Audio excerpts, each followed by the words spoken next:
I'm Carlin Burisenko. I'm an analyst and an independent journalist covering the far left in America. And we've got some breaking news late at night.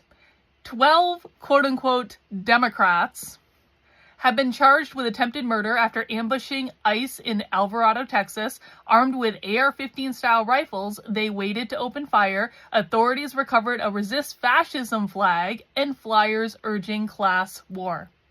That is the headline that just came across my Twitter. So they have apparently arrested 12 people in Texas for attacking an ICE facility. They attacked the ICE facility with fireworks, which if you've ever watched protest coverage with me, you know exactly who does that.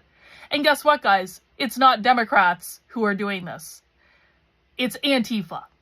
It's Antifa. I don't know how people can be confused about this. These are not 12 Democrats that just got arrested in Texas. These are 12 members of Antifa. Antifa has been planning to attack ICE facilities since before Donald Trump even got back into office. Antifa has been slowly but surely increasing the level of militancy with which they operate over the past 6 months, leading up to where we are today, where there are still regular things with Antifa in Portland and Seattle. They're setting off fireworks, they're attacking police stations, they're doing all sorts of stuff. You know, the conservative news media really stopped reporting on this after things died down in Los Angeles. But guess what? Those things are still going on in Los Angeles. It was just going on today.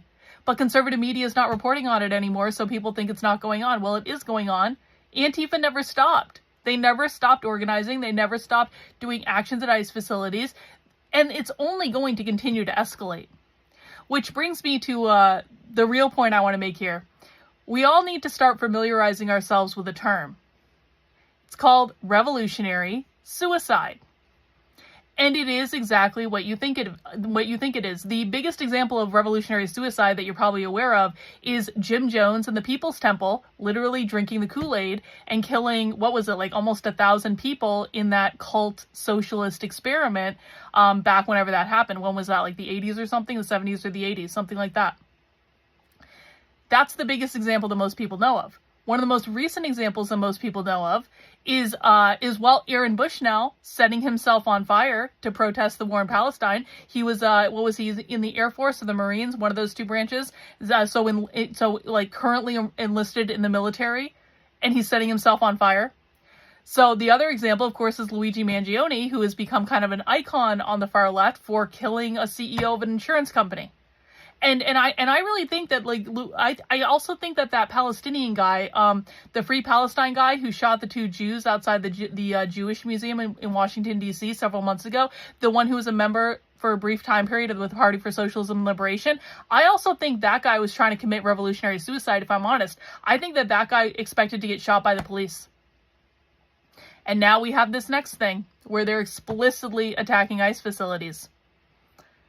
We're going to start to see more and more and more militancy, and I think we're going to start to see more and more acts of either attempted revolutionary suicide or revolutionary suicide itself, because that is how you become a martyr on the far left. That is how you become a patron saint that is honored in an ongoing way. They really do.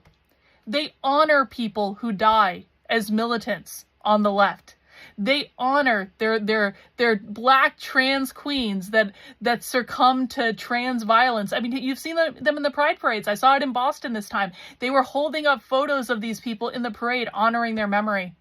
If you want to become a martyr on the left, this is how you do it. So remember, guys, the left sees this as part of their identity. They believe everything they say they do. They believe that they are trying to provoke a pre-revolutionary crisis in this country. That is why they're attacking ICE facilities. They also don't believe borders should exist because borders are enforcement mechanisms of capitalism. So they're doing all this stuff, and they're trying to provoke a destabilizing crisis in this country because that is what they believe they need to do to get their revolution. It is explicit. So we're going to start to see more and more and more of this. I hope everyone stays safe. I hope if you go near any of these people that you're really smart about it. They are violent, dangerous people. And I hope the Trump administration actually starts taking this seriously because they certainly have not been already. If you want more information like this, head over to my Substack. That is Carlin, KARLYN.substack.com. If you appreciate my work, please sign up as a supporter. $8 a month, $80 a year. And, we'll be talking more about this very, very, very soon.